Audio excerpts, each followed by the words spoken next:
Hello, everyone. Good morning. Nice to be back at Web Summit and Centre Stage. Welcome. Gentlemen. Terrific conversation we have lined up today as we talk about tech stocks that created last week, this time on an earnings reset. We've already had the valuation reset, but this time on earnings. Investors want profit, not cash burn. Very loud message. For anyone following in your wake, as we talk about all the startups here on the ground at Web Summit, it must be a much bigger moat now for your companies. What do you see in terms of a moat, Guillaume? I think, in terms of a moat, if you build a business which you control, and if you have the free cash flow positive, you then ultimately can build against your mission. For Checkout, we've been very frugal from the early days. We were very product and engineering focused. When we raised our Series A, notoriously, we had no marketing line. It was all about the product. And so I think the moat comes down to basically being able to execute against your mission and essentially control your destiny in terms of how you operate your relationship with your investors. And I think, there's all these concepts about like blitz scaling, going really fast. I'm very Swiss in the ways. I like frugality. I like to be, focusing on the sequence, building the best business possible, step by step. And essentially, when you operate against a total addressable market, which is e-commerce, and we are essentially underwriting the digital transformation of the world, that e-commerce is going to keep growing. It's about controlling what you're doing and doing it, steady, step-by-step growth. Are there fewer competitors behind you now, though, because of the economic conditions? I think it's going to be, I cannot tell you I don't have the crystal ball, so I don't know what the future is about. What's for sure is that the landscape of fundraising has changed. I was just seeing in my own company last year, you would put a PDF and have a $6 million seed almost instantly. So, we focus on our business. I think we always say that all the time that you spend on your competitors is time you don't spend on your own business. We serve the world's largest tech companies. Our job is to do a good job for our companies, enable them to be successful, and I think we can talk about this after, but the idea is just focus on your own business. I think it's the most important. I've got the two frugal tech guys in the room on stage with me because, Markus, you are the same. But can I ask you the same question now? It's a very competitive space that you also operate in. Now, as we talk about cash-starved companies in this environment, is the moat growing? Well, Bolt has always been quite different than most other companies in these online market space industries. So looking back, when I started the company, I was a 19-year-old kid. No funding, no experience, no network. And the first 4 years of the company, we were effectively forced to bootstrap. And we barely raised any external funding at all. So that really culture of frugality, being very mindful with how we spend our money has always been with us. And that's very different to how most companies operated.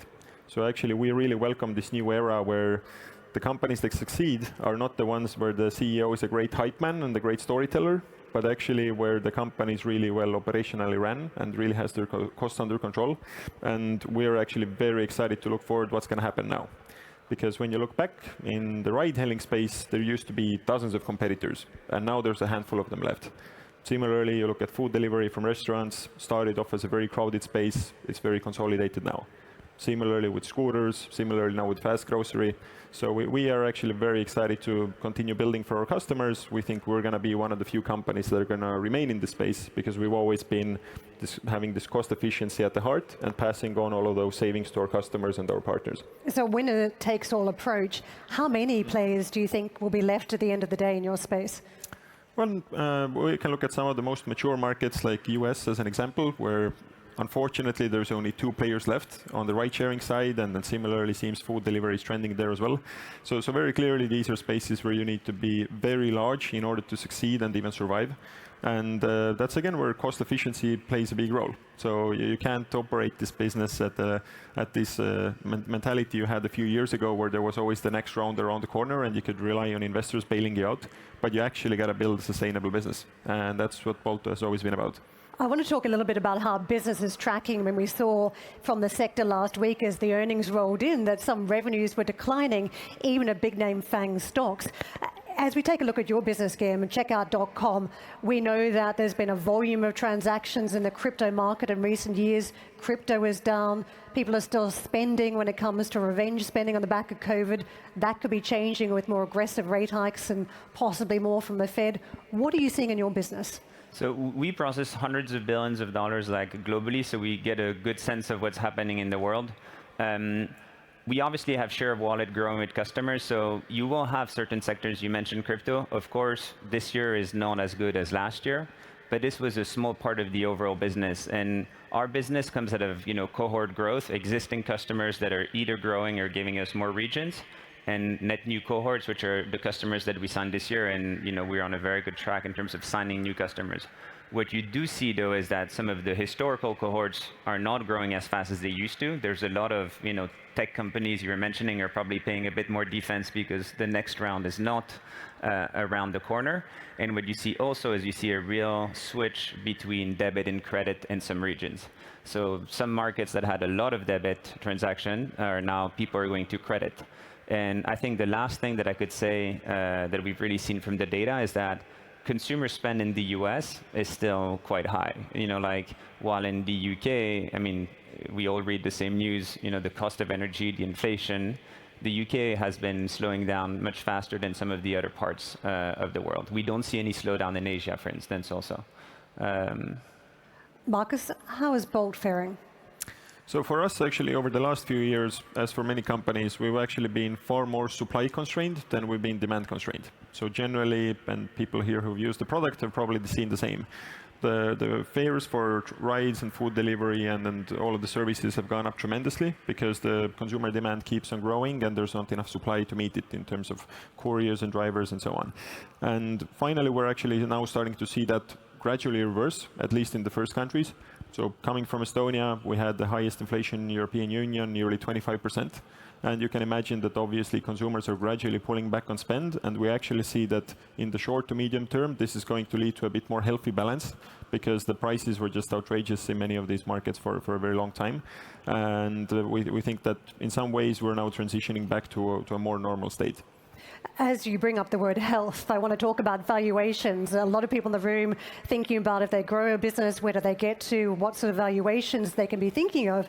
And if I can start out with you, with checkout.com, Guillaume, I mean, you raised money in 2021 that saw a valuation of $15 billion. By January this year, your business was valued at $40 billion, so 167% valuation jump in 12 months. Bolt, by comparison, $4.8 billion 5 months ago, $8.4 billion for January this year. Huge numbers we're talking about. What do you think the valuation is today? Guillaume. I think the valuation is an investor component. I'm a founder. I care about building. I care about my net revenue growth, and I care about my margin. Like how much am I generating out of the business, and what margin do I operate against? What is my OPEX? Valuation is something for investors who care about entry point and exit point. And the multiples last year are not the same multiples than this year. But I think this is for somebody who cares about his time series when he enters and when he exits. I'm a founder, I'm a holder. I care about building products that my customers love, they want to use, that they talk about to other customers. And we care about our mission, which is to enable businesses in their communities to thrive in the digital economy. So it's not, we can look at the public markets. The valuations are mostly half than where they were last year. But I would almost tell you that I don't care at all because I care about where my revenue is going, and that's what matters. Valuations might go back up next year, and you're going to ask me why that happened, and I would not have the answer. I would say you should ask the investors. Markus? Likewise, ultimately, again, what especially the management teams in these companies are thinking about, if they're good teams, is the company going to do well? And eventually, what we always see is that as long as the company keeps on performing, revenues grow, costs are under control, profits are going to follow, investors are going to follow with evaluations as well.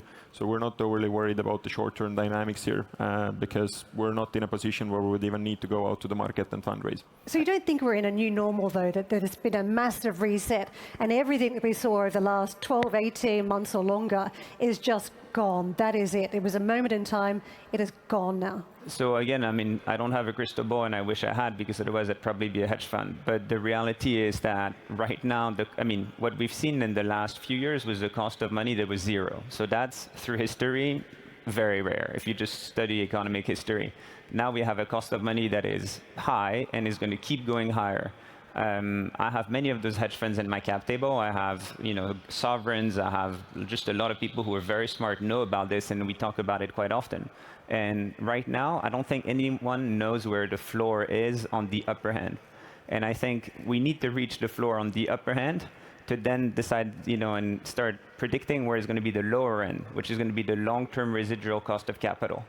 Most investors do evaluation still to this day based on a DCF, a discounted cash flow. And to do that, you need to know what is the residual, floor on the downside. Is it 2%? Is it 4%? I wish I knew. I don't.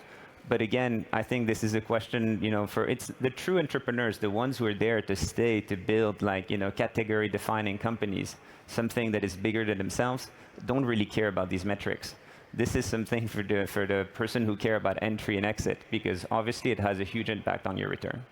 What's the link to the IPO story? Because when it comes to Bolt, no urgency, more than enough money in private markets. That's what you've said recently. So as you look at the torturous journey out there on the public markets right now, what's the pathway to an IPO? Bolt has always taken the view that we're in no rush to go public.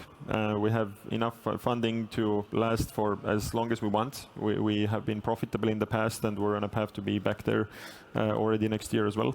So we're not the company that is or too much worried about whether we will need to raise funding in the private markets or in the public markets anytime soon.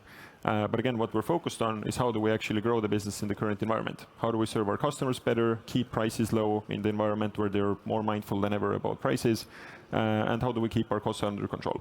And then eventually, if we do well, we think that fundraising opportunities are going to be opening up again. Guillaume, with everything that's going on right now, does that influence your timeline at all when you said a couple of years before you get there? Yeah, I think we care very much. I mean, we hired a CFO who was in a very big public company. Most of my C-levels were in public companies before, and I built an executive team that has this, experience, pattern recognition on how to operate, and it's about closing your books within a quarter, 2 days of the end of the quarter, build a good business. Being a public company forces you to be a very well-operated business.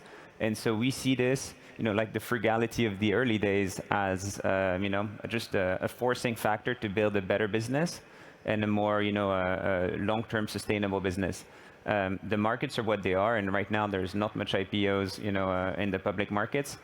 I have raised my Series A in May of 2019. So I don't really have any pressure from anyone to go public. And it's not even like the cycle of the funds.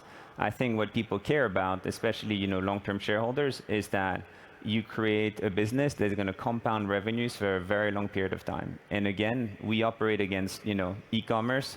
There's essentially 3 modern players, the one that have the moat next to the, thanks to the best technology. But we still have a small share of e-commerce. Most of it is sitting with banks, with incumbents, with the Barclays, B of A, JP Morgans of the world. And, my bet is that we will, beat them in the long term. I mean, they stand 0 chance against us. Let's talk a little bit further about growth, because we've spoken about the economic environment, but what about the digital environment? A couple of big terms have been used a lot lately. Super apps. I mean, Elon Musk is talking about it. Google is talking about it. Plenty of others as well. Web3, the metaverse, all big terms. How does Bolt play in a world of super apps?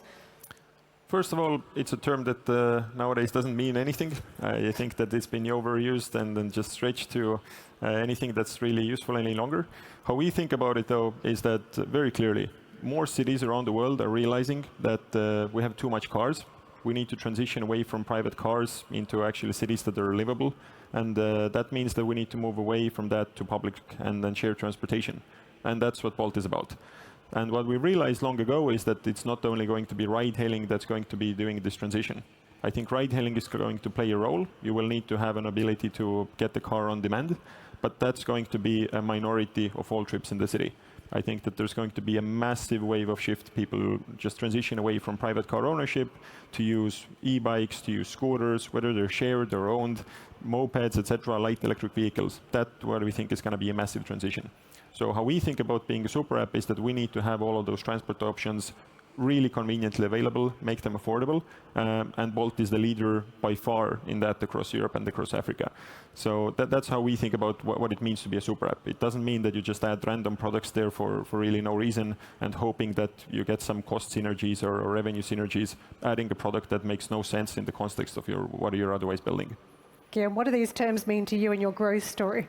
I think, the best way to correlate super app, which is a B2C term, so like towards consumer, and the B2B is the platform play, which is that essentially, it's about being more than a single product company, to be a multi-product company and ultimately start leveraging multiple revenue touch points with your customers to basically be able to subsidize the margin from one place to another and build better retention, better love from your customers from you because they're buying more products. And we at Checkout, I don't know if it's a super app, but we have a real strategy of being a platform. It's about, reinventing how people interact with financial services. It's about moving money in, moving money out, doing treasury, CFO suite, issuing cards. There's a lot of things that come to, beyond the payments play. And you could say that it's a super app for business. We see our word is the word platform. The word super app was coined out of Asia, where admittedly they went really far. And we process for most of the largest, tech Chinese companies, so both Ant and Tencent. And the truth is, you go into the Ant dashboard as a consumer, you have 80 different products at this point. You can do everything from planting a tree to getting an insurance. There's like literally everything. And the truth is, these are just companies who've expanded their suite of product. This is the goal of any good entrepreneur, is to have multiple products into the suite, having more value to the customers, being business or individuals, and just creating a better business in the long term. Do you think regulators will crack down on a super app at some point? We spoke about China. There's already pushback in China from a super app model. So these are difficult questions. What I will say is that, because I don't really know, you have different levels of, you have different appetite for regulation in different parts of the world. What we do see now globally is that if tech companies tend to become too powerful, the regulators become, quite active. In China, you had basically a duopoly between two big companies. So Pinduoduo, joined, and another customer of Checkout, but the truth is, Ant and Tencent are so powerful, then the regulator comes in because it threatens the banks and the traditional incumbents that still have a role to play. I was here a few years ago talking that banks have a role to play, and I deeply believe this. The banks are not disappearing. Markus, a final word on regulation from your industry, because you are facing legal challenges about how workers are treated in the gig economy, whether they're on staff on the books or whether they are contract workers. What can you say about the looming changes and hurdles? Well, regulation is obviously a massive topic for us for on many levels. So one again is mentioned. This is overall even like geopolitics of do cities across Europe really want Russian or Chinese or other companies to own the data about where everybody lives and where they go? And we've already seen that many European countries have taken action against that. That's one level. Another is transport regulation. So do cities actually want to retain the status quo being car dependent, or are they moving to shared transport? And third one, as you mentioned, is employment. And on that one, we very clearly see that vast majority of our drivers and couriers want to retain the existing model. So every time you run these surveys, the vast majority of them are self-employed, they pay taxes, they're happy with the status quo, they don't want to switch. So we don't necessarily understand why a small vocal minority should force the other drivers to move to a new model. Markus, Guillaume, there's so much more to talk to you about. We're going to have to do it on CNBC, so stop by the Squawk Box studio. Thank you so much for joining us here at Centre Stage of Web Summit. Thank you very much, Karen.